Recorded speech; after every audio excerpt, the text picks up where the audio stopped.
Salut, dans cette vidéo, on va parler de ce que l'inclinaison de la tête peut vous dire sur comment se sent mentalement une personne. Alors nous commencerons par une introduction avec des lignes directrices afin d'avoir une idée générale du fonctionnement du lien entre le mental et l'inclinaison de la tête, puis nous verrons plus en détail les choses par la suite. Alors le baromètre de l'état mental.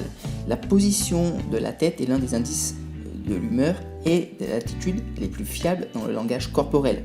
Alors pourquoi cela ?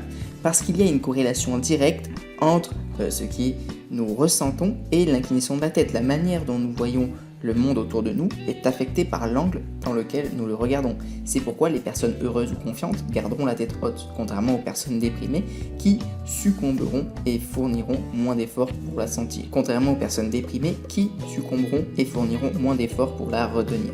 Cette information peut nous aider à discerner en un coup d'œil plusieurs types d'attitudes. Le moral général, heureux ou triste, confiant ou inconfiant. Un individu ou quelque chose est-il le centre d'attention de la personne que vous observez? Dans quelle mesure quelqu'un est-il impliqué et engagé dans un scénario donné? Qui est le supérieur et qui est le subordonné dans la lutte pour le pouvoir social? Bien sûr, ce ne sont pas des prédictions précises. Je ne prétendrai jamais que quelqu'un est heureux sur la base du seul fait qu'il garde la tête haute, mais l'inclinaison de la tête dans le langage corporel est un très bon baromètre de l'état mental d'une personne. Si vous n'aviez qu'une seconde pour identifier l'humeur d'un individu, l'inclinaison de la tête est l'une des choses les plus précises. Donc pour ce qui est des lignes directrices, premièrement, notre cou est une partie vulnérable et importante de notre corps.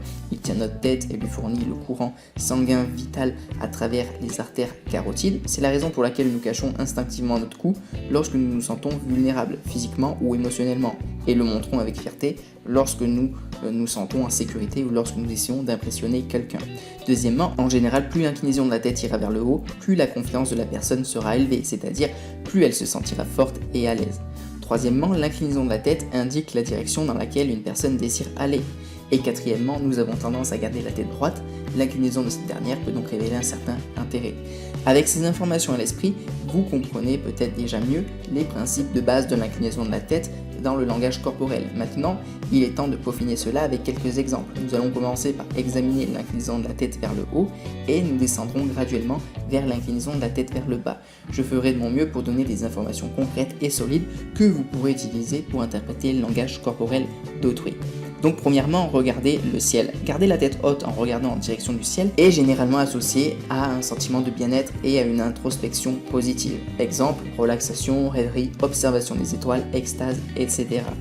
Dans de tels scénarios, la personne se trouve dans son propre monde intérieur. Elle n'est pas vraiment ouverte à la communication, elle est seule avec elle-même et ce comportement est fréquemment employé avec les deux bras complètement écartés, signe de confiance et de bien-être.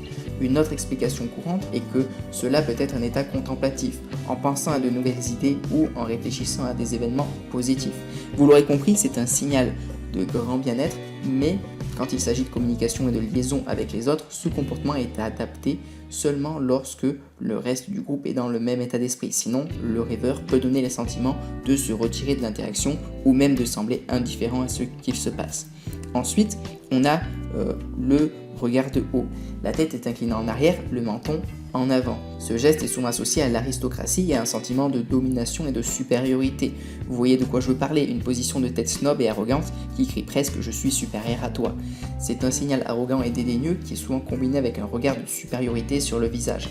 C'est un regard signalant une grande confiance ainsi qu'un sentiment de supériorité. C'est pour cela que bien souvent, il peut être pris pour de l'arrogance et du dédain. Ensuite, il y a la séduction qui est aussi en jeu. Comme avec beaucoup d'autres expressions, quand il s'agit de séduction, la signification peut changer et devenir un geste plutôt taquin que snob. Par exemple, une fille qui s'amuse avec l'homme en face d'elle afin de tester sa détermination. En outre, le fait d'élever la tête expose le cou, une des caractéristiques attrayantes de la femme. Ce comportement est destiné à attirer l'attention des hommes.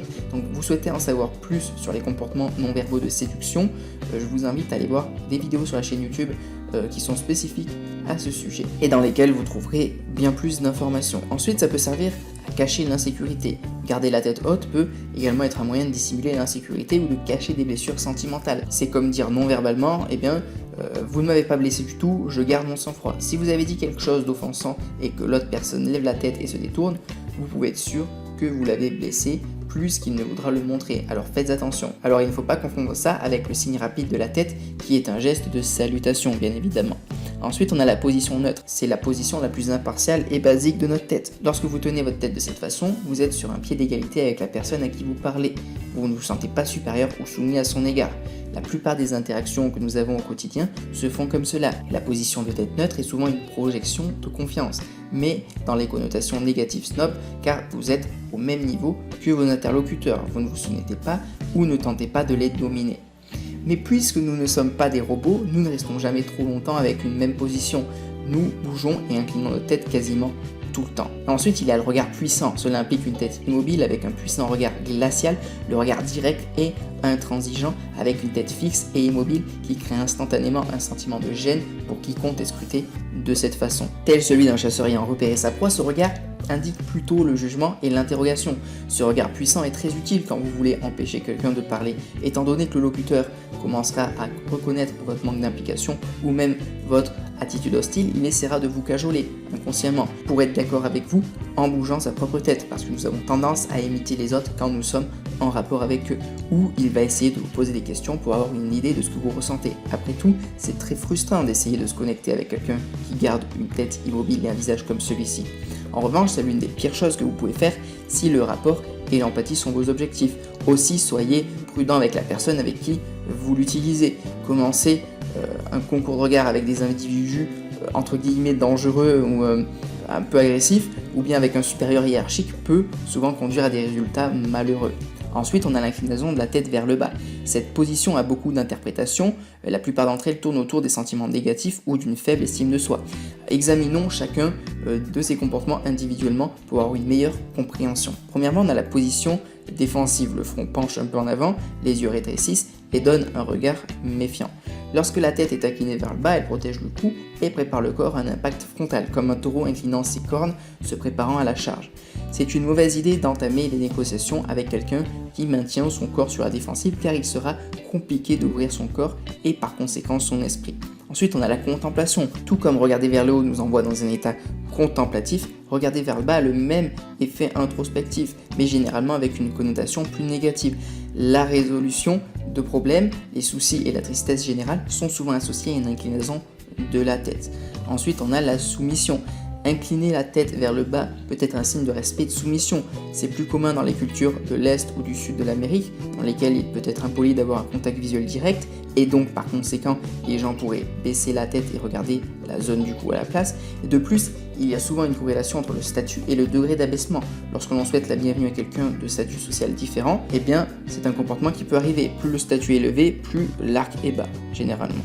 Ensuite, on a le flirt. Les femmes inclinent souvent la tête pour créer une image attirante, accompagnée de grands yeux mignons et de lèvres pincées. Cela crée une présentation soumise, vulnérable et impuissante à laquelle il est difficile pour nous les hommes de résister.